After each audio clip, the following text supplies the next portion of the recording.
इस वक्त की बड़ी खबर कोलकाता के RG Kar rape and murder case से जुड़ी सामने आ रही है। जी हां, करीब 2 साल पुराने इस मामले में अब एक बार फिर बड़ी कार्यवाही हुई है। देखिए, आरजीकर मामले में सबूत मिटाने और पीड़िता के अंतिम संस्कार को कथित तौर पर जल्दबाजी में कराने के मामले में पूर्व टीएमसी विधायक निर्मल घोष को गिरफ्तार कर लिया गया है। जी हां, पश्चिम बंगाल के कोलकाता में अगस्त 2024 में हुए इस मामले ने पूरे देश को झकझोर कर रख दिया था। अब इसी मामले से जुड़े एक अलग पहलू की जांच में पुलिस ने पूर्व तृणमूल कांग्रेस विधायक निर्मल घोष को ओडिशा से गिरफ्तार किया है। उनके खिलाफ सबूत नष्ट करने, आपराधिक साजिश और अन्य आरोपों के तहत कार्यवाही की गई है। देखिए, अब सवाल ये भी है कि आखिर 2 साल बाद निर्मल घोष की गिरफ्तारी क्यों हुई है। आपको बता दें कि दरअसल मामला सिर्फ उस रात हुई घटना तक सीमित नहीं है। पीड़िता के परिवार ने आरोप लगाया था कि पोस्टमार्टम के बाद शव का अंतिम संस्कार जल्दबाजी में करवाया गया और इस पूरी प्रक्रिया में कुछ स्थानीय राजनीतिक लोगों की भूमिका भी संदिग्ध रही।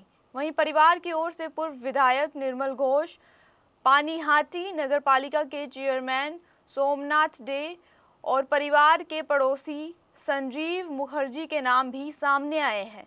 देखिए, परिवार ने इन लोगों की भूमिका की जांच और हिरासत में पूछताछ की मांग की है। अब पुलिस ने इस मामले में नया केस दर्ज कर कार्यवाही शुरू कर दी है। ये जांच RG Kar rape and murder case के मूल मामले से अलग है। देखिए, मूल रेप मर्डर मामले की जांच सीबीआई के पास है, जबकि अंतिम संस्कार और कथित सबूत नष्ट करने से जुड़े इस नए मामले की जांच पश्चिम बंगाल पुलिस कर रही है। आपको याद होगा, 9 अगस्त 2024 को आरजीकर मेडिकल कॉलेज और अस्पताल में एक ट्रेनी डॉक्टर के साथ रेप और हत्या की घटना सामने आई थी। इसके बाद कोलकाता से लेकर देश के अलग अलग हिस्सों में बड़े पैमाने पर विरोध प्रदर्शन भी हुआ था और इस मामले में शुरू से ही कई सवाल उठते रहे। घटना के बाद अस्पताल में हुई कार्यवाही, सबूतों को लेकर उठे सवाल और फिर पीड़िता के अंतिम संस्कार की प्रक्रिया पर भी सवाल उठे हैं। अब इसी अंतिम संस्कार को लेकर जांच फिर से तेज हो गई है। जांच के दौरान ये भी सामने आया है कि पीड़िता के परिवार ने पहले ही इस पूरी प्रक्रिया पर सवाल उठाए थे। वहीं इसी साल परिवार ने माननीय अदालत का रुख करते हुए 3 लोगों की गिरफ्तारी और पूछताछ की मांग की थी। वहीं जांच एजेंसियां अंतिम संस्कार से जुड़े दस्तावेजों, घटनाक्रम और उस दौरान मौजूद लोगों की भूमिका को भी देख रही है। देखिए, सीबीआई ने भी इस मामले से जुड़े घटनाक्रम की दोबारा पड़ताल की है और पानीहाटी के उस शमशान स्थल का निरीक्षण किया जहां पीड़िता का अंतिम संस्कार हुआ था।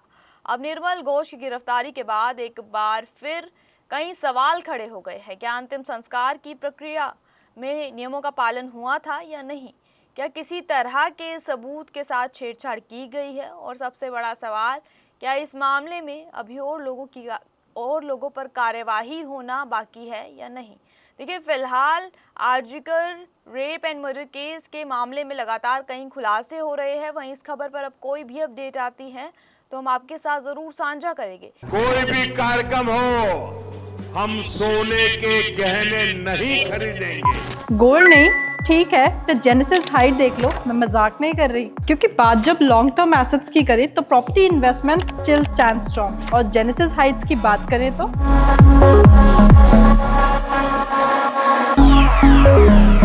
this is a 10.5 acre development with 486 residences only and a 38,000 square feet clubhouse और premium lifestyle amenities।